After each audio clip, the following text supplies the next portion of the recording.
Oxford Dictionary defines culture as the customs, arts, social institutions, and achievements of a particular nation, people, or other social group. Cultures are like sand. They shift over lengthy periods of time as people within them evolve. But sometimes changes are forced by outside influences. These can cause the cultures to break down or vanish altogether, just as the Arawaks or the Kalinago. I'm going to be chatting with Pierre Liburd and Marlene Phillips of the Department of Creative Economy in St. Kitts about the survival of culture in a modern world. How can we prevent the uniqueness of our culture becoming watered down? Can we adopt the new without throwing out our traditions wholesale? Join me on The Real Conversation.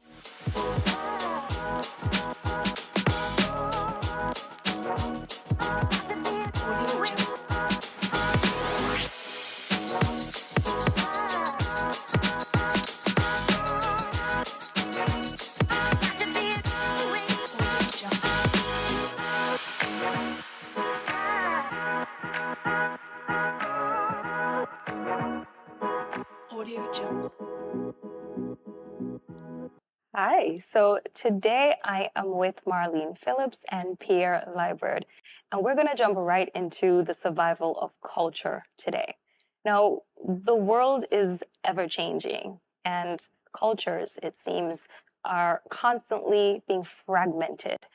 What do you think about the survival of our Caribbean culture within the society today? What do you think on a larger scale? Well, the survival of Caribbean culture is, I think, paramount to the social and economic survival of the Caribbean. And I think while culture evolves, it's important for us to maintain or keep alive certain aspects of our cultural heritage that makes us uniquely Caribbean.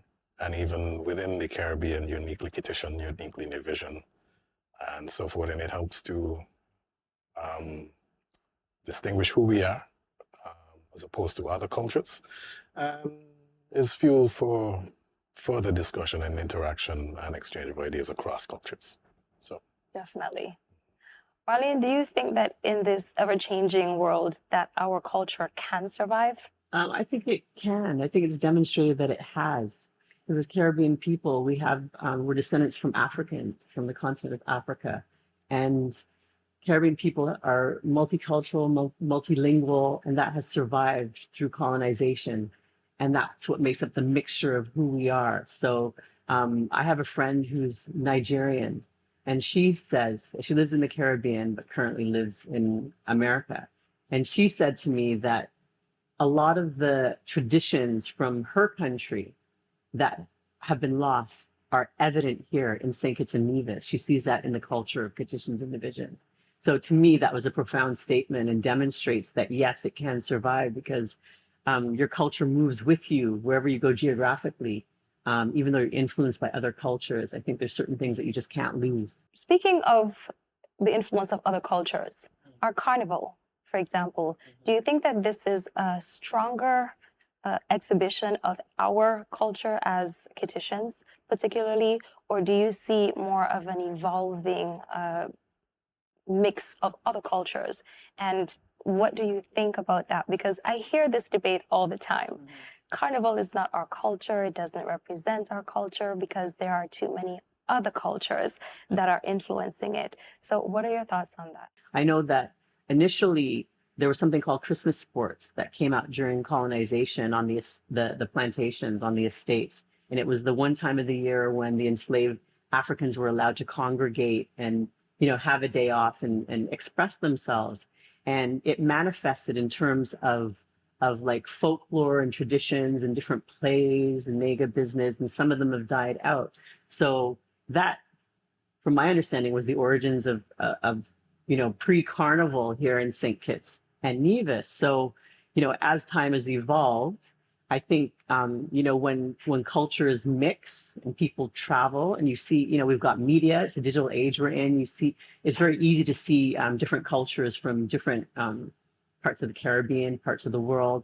And they have influenced and caused the culture in St. Kitts and Nevis to change. You know, culture is evolving, but the question becomes, how far are you going to let it change your image, your beliefs, your traditions?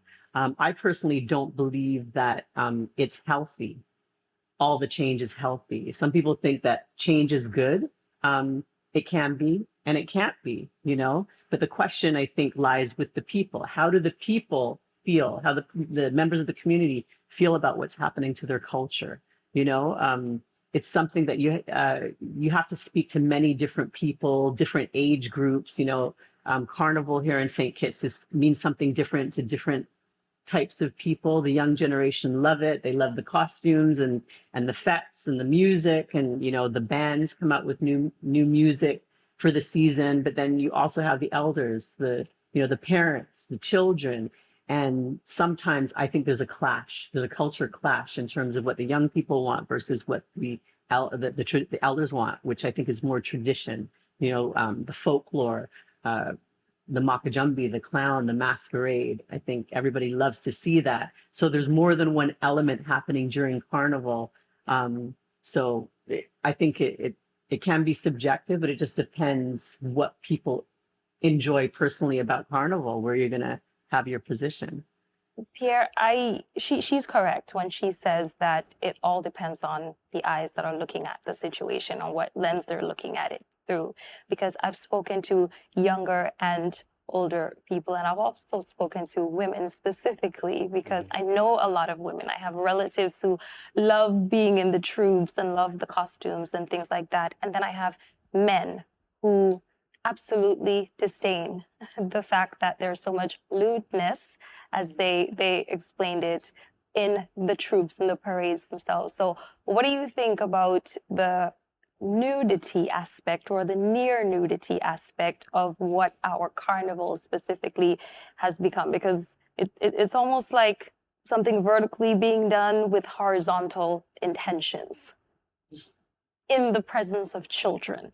Yeah, I could understand those thought processes, I mean, those feelings. But culture isn't static, as Marlene would have also shared. It evolves, and people manifest culture through their actions, their practices, their interactions, their expressions.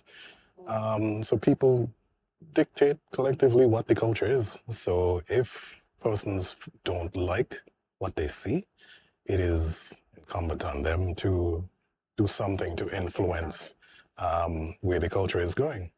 So come together with like-minded people and uphold the other, as opposed to what you might be seeing increasing in influence or display. Present something else. I don't necessarily personally like a few things I've seen. I think there's a time and a place for everything, and certain behaviors probably shouldn't be seen in public in front of children. As a father of young children, I haven't taken my children to Carnival in a few years. And I think that's sad, because I think that Carnival is something that should be experienced by everyone. It was that way when I was growing up.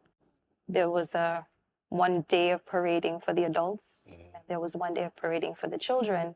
And, you know, my mom would actually allow me to go into town on the Children's Day parade. And the day for the adults, I stayed home, not necessarily because it was the way that it is today, but because in her mind, she understood that there are different days for a reason.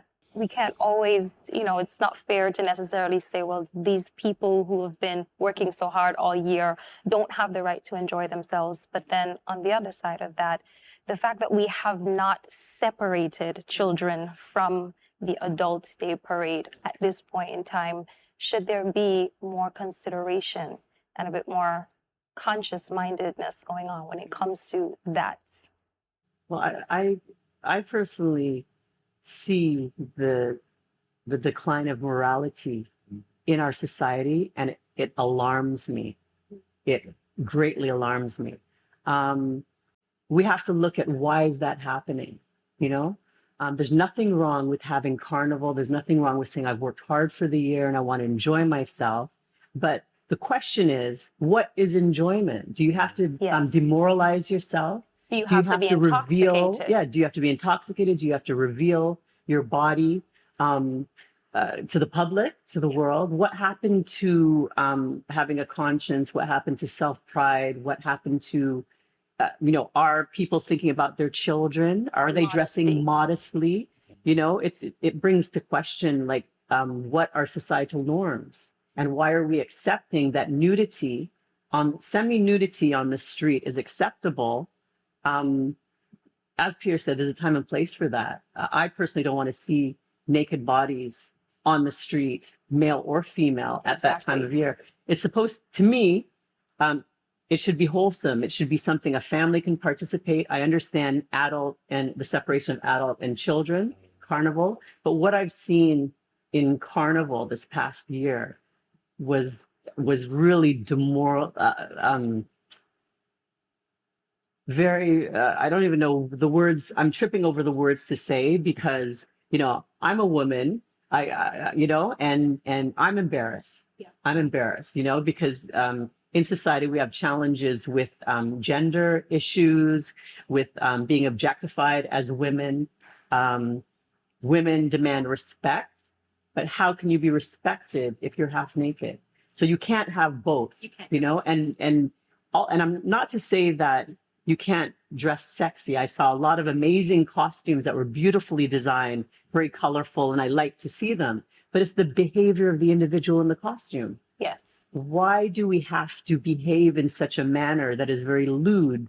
And that's the aspect of carnival that I don't like. But I love carnival. I love to see the costumes, and I love, most of the music. And again, the music as well, the content, the lyrics of the music. The rhythms might be great. I do love music, but the lyrics, again, disappointing. Why do we have to be derogatory, put each other down, and make light of that, and not take it seriously?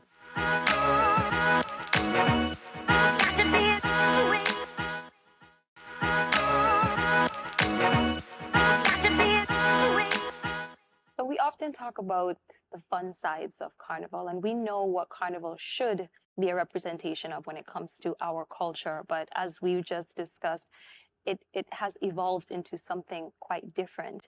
What are some of the downsides to that type of behavior? When you add lewdness with intoxication, you end up with situations where people can't remember what they did the day before. We end up with an increase in things like domestic and verbal abuse. So how do you think where culture is going relative to carnival, this is actually having a negative effect on our society on a whole? And Pierre, I'm going to let you. Well, if you can't remember what you did, social media would remind you for years to come. If you drink to the point of stupid, drink to the point where you can't remember anything, your blood test a month from now might tell you what you probably did as well. I mean, it's not a good choice to divorce yourself from making reasonable, considered opinions and passing that off to indiscretion brought on by alcohol, however, other substance. Life too short. So you should enjoy it, yes, but in your efforts to enjoy it, you should still be lucid and able to make, responsible choices and not throw things up in the air and put yourself in a position where you roll over a cliff and die. Somebody kidnap you or take advantage, or you fall under a tractor wheel, and that's the end of you.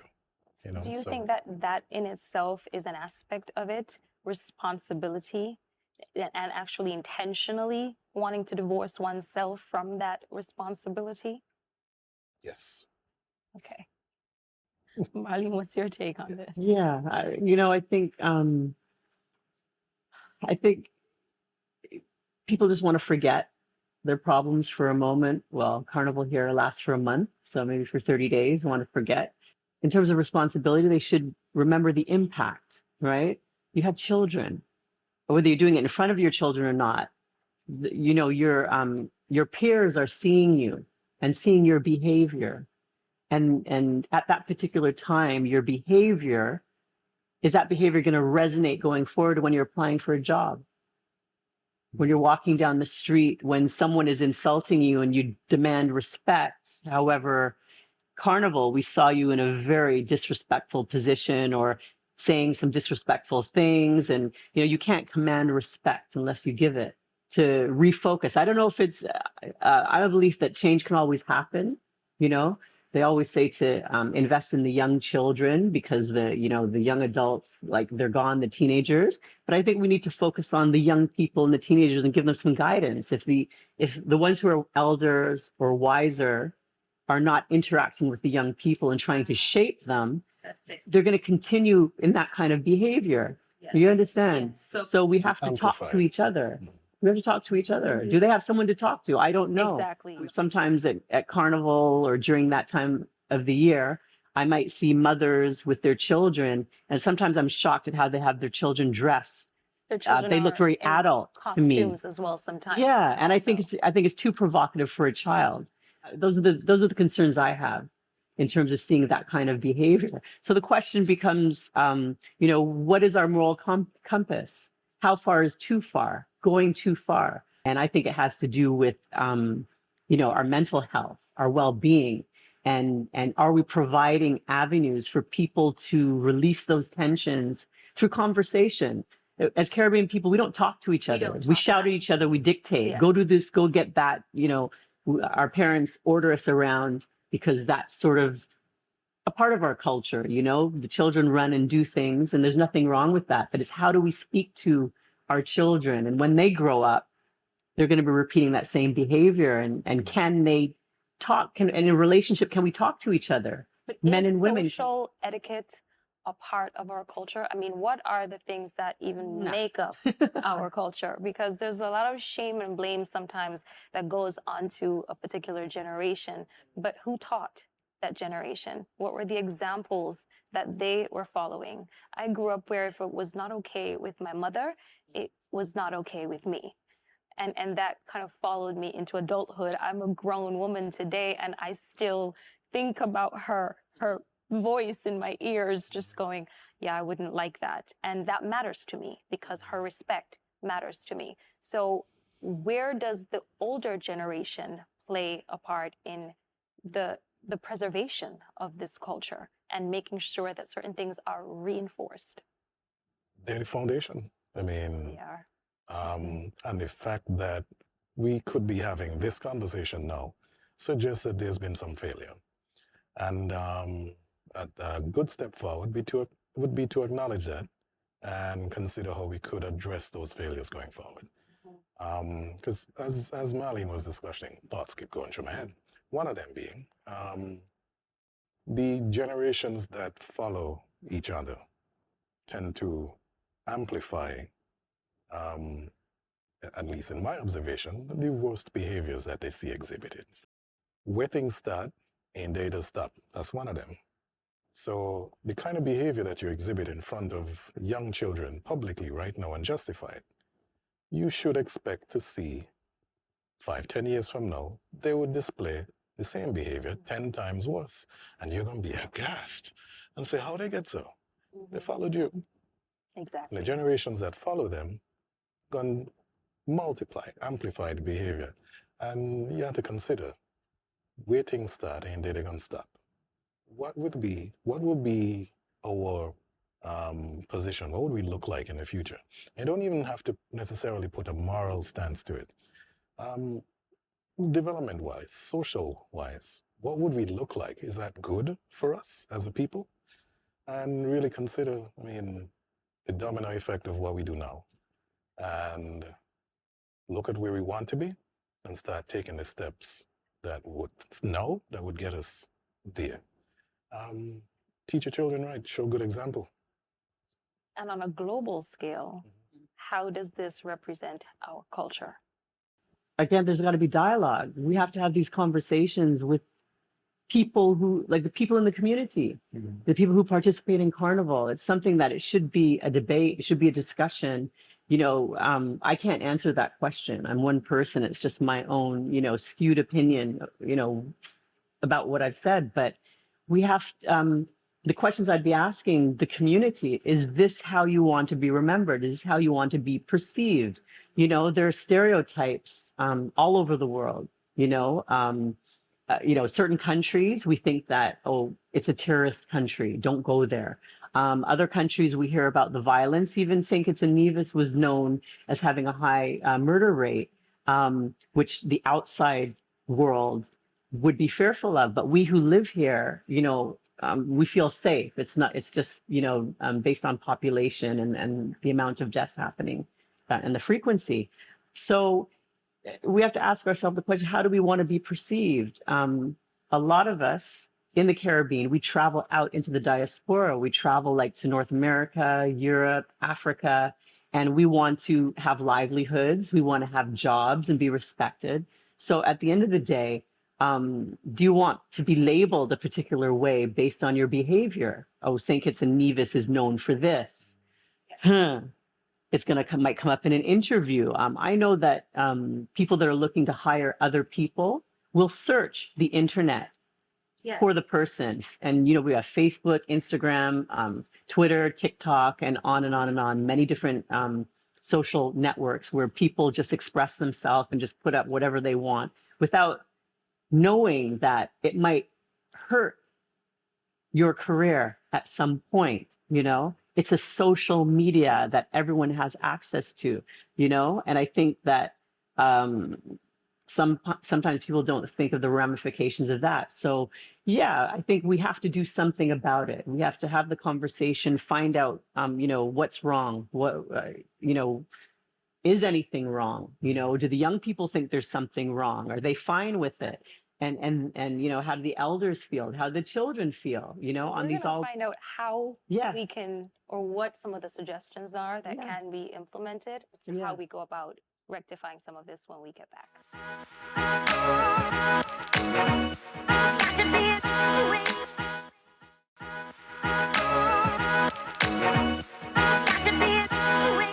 So we've touched on certain aspects of our culture, but clearly culture is much bigger than that, and it goes way deeper than that. So how would you summarize our culture? Well, I don't know if it's a summary, but a culture is a way of life of a group of people, and that manifests in the way that we talk, like our language, our mannerisms, the food that we eat, the music we listen to or play. Um, Whatever the community values is the culture. For St. Kitts and Nevis, traditional culture, the folklore in terms of performance, the music in terms of Wilder's music, which was played by New Vibes, Collision Band, Grandmasters, etc. That, in my opinion, is indigenous to St. Kitts and Nevis, and that's something that, working in the creative economy, we hope to capture and focus on, and that would be very beneficial in terms of the country being known for that. In addition to the beautiful landscape and the beaches and things like that. But those are the things that you have to look at when you're trying to define a culture: the food, the music, and the customs and. Do you think that things like cross-cultural marriages affect aspects of our culture? I mean, I think it does. I think it has its positives and its negatives as for sure. What do you think? Absolutely, yeah, it does. It brings different influences as well as exports our influence. If those marriages are taken abroad or if they're here. And the reality is, I would imagine that we're here today experiencing because of persons intermingling and mixing from different regions around the world and bringing the different customs and melding them together. And I was really inspired and heartened to hear what Marlene introduced earlier, that her friend from Nigeria could attest that cultural practices from Nigeria that have passed are kept alive here in St. Kitts Here in St. Kitts. and Nevis. It makes me feel okay. So we're still fairly grounded all is not lost. Because a lot of other countries, even larger countries, do feel like the preservation of their cultures are being threatened by external factors. Do you think that St. Kitts stands a risk of its culture being threatened by external factors? And if so, what are some of those external factors? Yes, we can. And those external factors, outside influence, social media for one, um, and US, American influence, their media, and our inability or lack of like significant investment into articulating and holding on to and really investing in keeping our culture alive and distinct from others outside influence, I think is a risk to our cultural heritage being sustained and living on. Um, I mean, fast food and so forth, our appetite for that is increasing as opposed to yam and potato bread food and things like that that kept our parents and grandparents strong and alive today, while children today are having diabetes at 9, 10, and so forth. I think those things we should be mindful of. Marlene? No, I agree with you. Food is a big factor. Um, Fast food is not healthy for us, and it's not traditional. It's not part of our traditional culture I is always thought it eating was a from part of our the culture to cook ground. our food. Yeah, I grew up healthy with food being ground cooked. provisions, as Pierre mentioned. The environment in which we live is nature. We live in the Caribbean. We have beautiful sun. We need that for our melanated skin. The warmth of the weather. We're not meant to be in a cold climate. This is where we thrive. And we sweat, we exercise, we're active. We swim, we run. We climb mountains and rare animals, and it's very physical work. All these things contribute to our health. So the outside influence of foreign foods that are not really a part of our culture that we're consuming, yeah, we're seeing obesity, diabetes, and the age is getting younger and younger. And yeah, so that influence is negative, unless we educate. A way to combat it is to educate ourselves about it and the harms of it. You can't sit down and every night sort of eat a bag of potato chips and eat fries and hamburgers and, KFC and things like that. Chicken is healthy if you eat the local chicken that doesn't have hormones, hasn't been injected with all these things. So, part of our culture is a healthy way of living, and we're losing that because a lack of time. We're getting busier. We want faster things, quick. We want it now, and I see that as being a bit of a danger to preserving our culture. It's wanting more of the things that are not our culture that's creating all of this busyness, wanting more time for the social media, wanting more time to do all of these things and are not inherently a part of our culture. Because when I look at the family dynamic, for example, the television or a cell phone or an iPad were not a part of our culture in raising our children. Preparing food at the table and families sitting together, that was a part of the culture that I at least grew up in. And so when I see that shift where family dynamics are concerned, I definitely do see a threat there. Now, do you think, I know that there are a lot of other countries that look at immigration as one of those external factors of being a threat to their culture. Do you think that that is the case here in St. Kitts as well? Do you think that there is an issue where immigration is concerned? Not the immigrants who plant less yam and potato and consume them. It's not the immigrant who don't teach the next generation how to prepare and appreciate corn and cassava bread and I mean and our local delicacies and cuisine. It's not their fault why Johnny Walker is not practiced as often as your parents or grandparents might remember.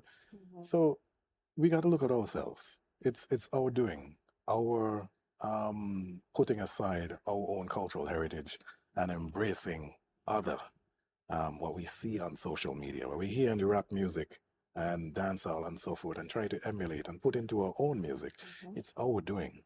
Even the Um, lingo, I mm, hear certain things, and you know, I live in the U.S. and even when I hear the vernacular, sometimes I often have to do a double take, like, wait, is that a condition that just said that?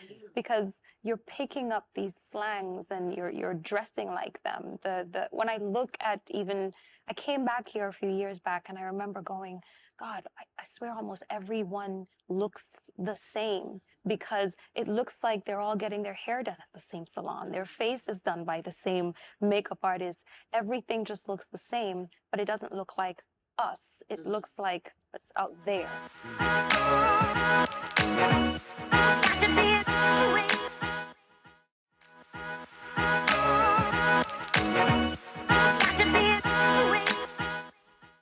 So, Pierre, I'm going to start with you.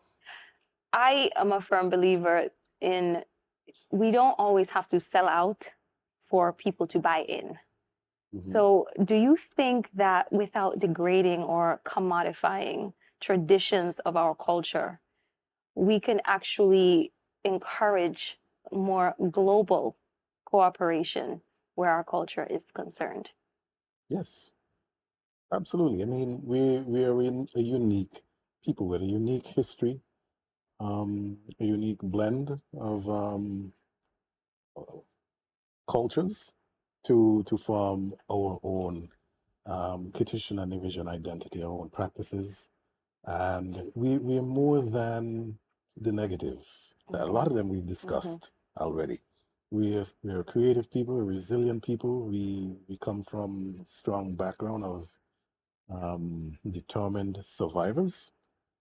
We've been through a lot and we've produced a lot. We're very creative, and I think that if we lean into that and own it and present it to the world, who's out there looking in and interested in different, and that is different to them, then there's a whole lot that we could offer and create opportunities for partnership and investment here in St. Kitts and Nevis. We don't always have to look at ourselves as less than and jump at the other as better and mimic that, because in doing so we lose ourselves, we lose our culture. One of the things was mentioning that, or two of the things that irk me is the idea, recent idea, at least in the minds of some, that roast breadfruit is a new thing. Because the Jamaican gentleman roast breadfruit just outside there by Best Buy and the movies. So no, that we've been roasting breadfruit since we're down here on the beach in between stones with sawfish in the middle. And you try it in this, and if you don't have the sawfish, you cool it off in the seawater. You and your friends on a weekend, as schoolboys and so, enjoy that roasted breadfruit. These are things that, um, it's part of our Kittitian heritage, our culture. The breadfruit come from your backyard or your neighbor yard. You might have jumped the fence and or asked for some. We used to give away breadfruit. Now we're selling. That to me is a bit disturbing. And the idea that we are quick to grab on to things that we see in social media and American media, things like, and we mimicking our own creativity and slang and so forth. Things like singing and talking about twerking irks me to no end because they copied us. That is a lazy, half-done walk-up,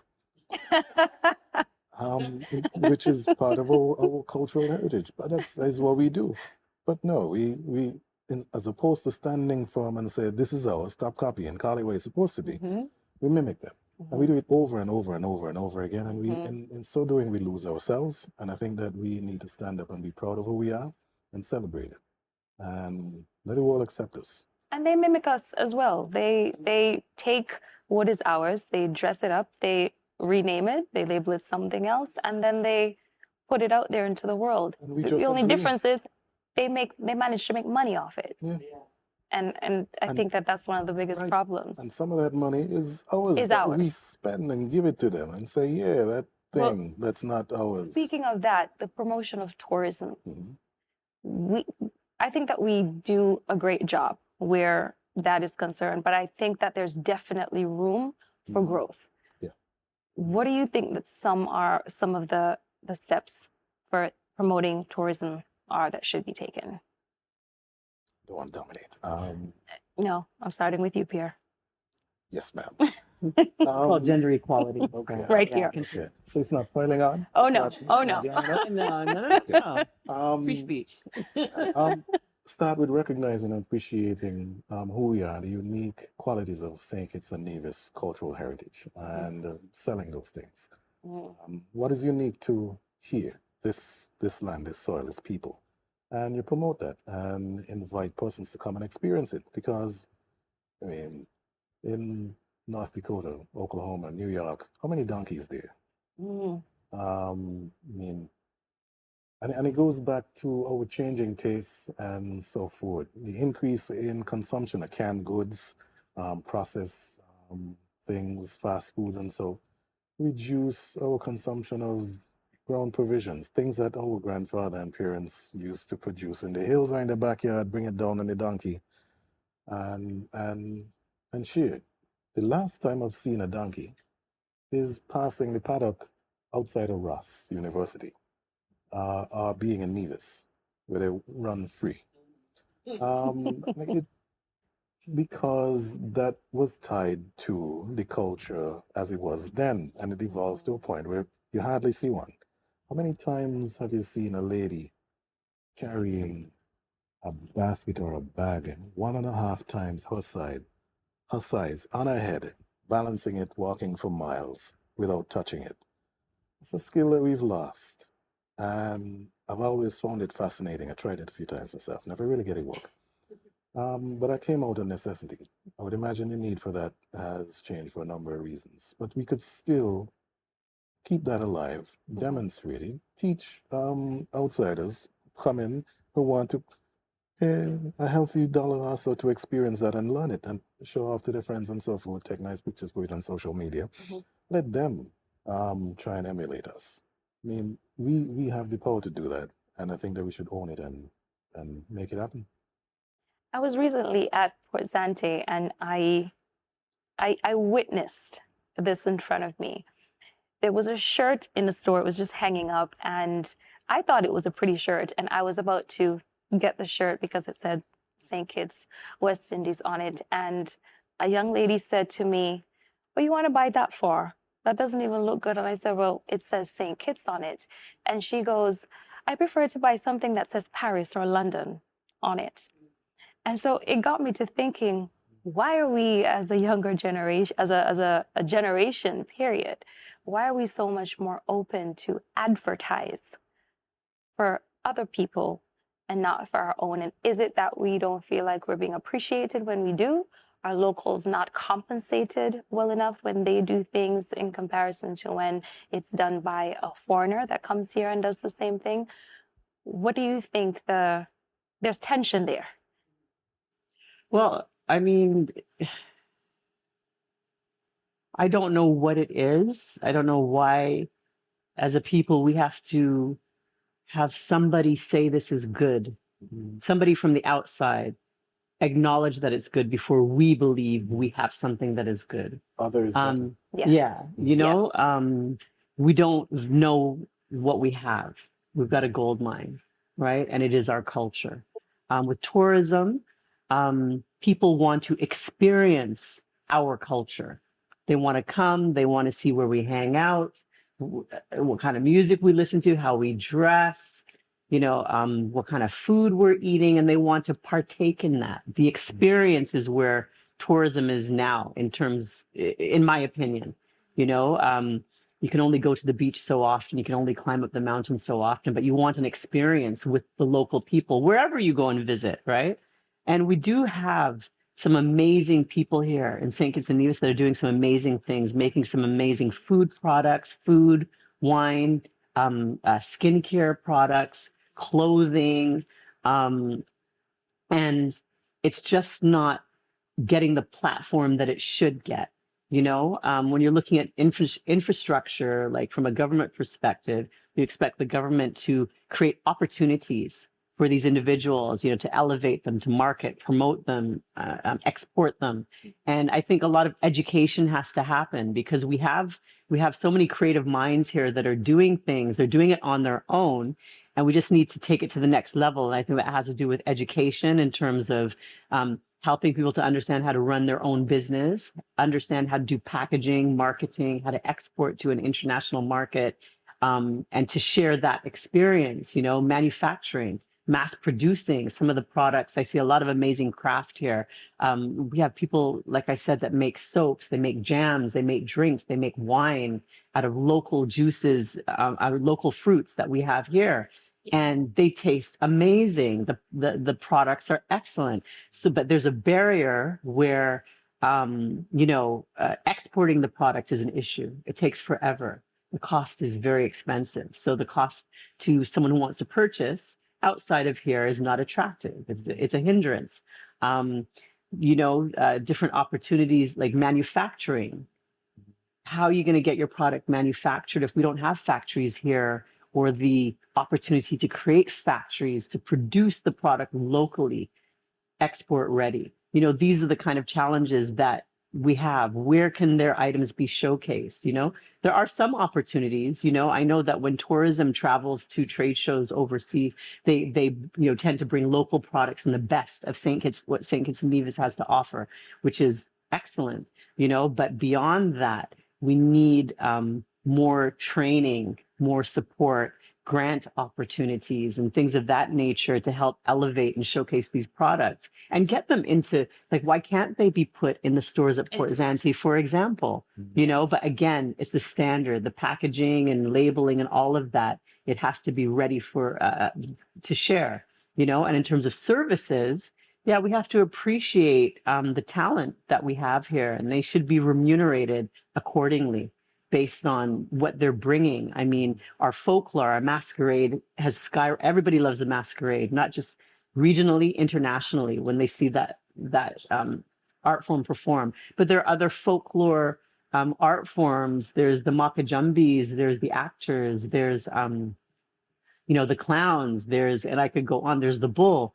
How do we package these so they can be exported, so that they can be seen or consumed on the same level as the masquerade, which is very, very popular because it's colorful. So, I think that St. Kitts and Nevis has a lot to offer, and we need to, try and package it and share it. We don't mind people coming into the country and experiencing it, right? But I think that the creatives need to monopolize upon their talent first and find ways to enjoy their livelihood and be self-employed. We're always look to work for another company, but what about making our own company and making our own business with what we have here within our culture and selling that to people? Pierre, what would you like to quickly add to that? And with all of that said, how do you think we can find a balance? Again, I'll have to reiterate what I just said. Appreciate what we have, recognize that it is of value that we could capitalize on, and be proud of who we are and economically establish businesses around it. One of the things that I wanted to point out is that tourists actually come here to experience the St. Kitts Nevis culture, as Marlene would have said. I don't know how many people notice that tourists come off the boat and they're not with any group. They're individuals or couples, and they're through and through the streets of Bastille. I've seen some at the top of College Street Guts, through McKnight, up the village. What are they looking for? They're looking for authentic St. Kitts and Nevis, not copy of America. Exactly. So be authentic, St. Kitts and Nevis, and use your talent, your skills, your creativity, and offer something to them that they wouldn't mind spending a couple dollars on. And the more you do that, the more your turnover, you could actually be fairly rich. And in St. Kitts and Nevis, we are still very much two of those islands within the Caribbean that are very much still islands and have the authenticity and everything that comes with being a small island. Thank you both so much for being here today. It has been an absolute pleasure discussing this topic. Of course, we could go much deeper, but I appreciate the time spent here today. Thank you. Adaptation is key to the survival of the species, and in this case, our culture. So we want you to tell us what you think is needed for our culture to survive in the modern world. Hop on over to our social media down here and let us know. Keep it calm, though, because when you know better, you do better. Do it for the culture. Until next time.